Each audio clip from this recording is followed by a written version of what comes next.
या ठिकाणी मारहाण झालेली आहे. खाली खाली खाली त्यांचे थोडं वर जवळपास घ्या. 7 ते 9 दातांना इजा झालेली आहे, ती बाजूला निघलेली आहे. मुलाला पायाला लागलेला आहे आणि मुक्कामार सुद्धा मोठ्या प्रमाणावरती लागलेली ची फिर्याद दिलेली आहे भोसलेच्या विरोधात. ती फिर्याद रास्त आहे. त्या फिर्यादीवरती पोलीस काम करतायत आणि त्याला आता अटक केलेला आहे.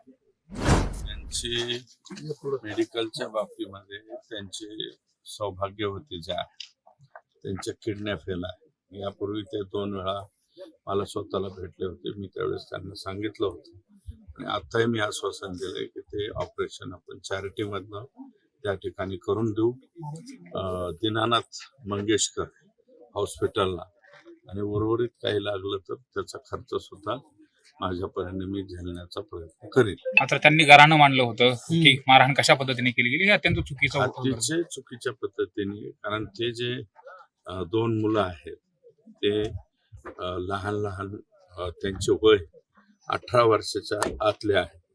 परंतु काय आहे की हे सततच मला असं वाटतं की फिरतीवरती राहणारे आणि अज्ञानी लोक रानटीपणा अंगात असल्यामुळं हे प्रकार त्या ठिकाणी घडलेला आहे.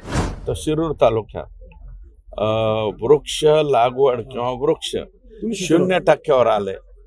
जेवढा बी पैसा वन खात्याचे लोक इथं खर्च करतायत त्याचं 1% सुद्धा काम बाहेर दिसत नाही. आणि आपलं हे लपवायसाठी हे असले काहीतरी कृत्य करायचं धंदा वन विभागाच्या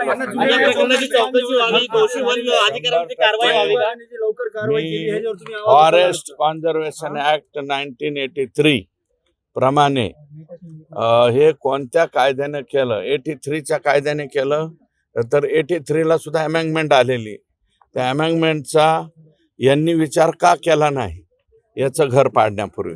कारण हे जे अतिक्रमण आहे, जे घर आहे ते 60 वर्षापूर्वीचं आहे. ओके,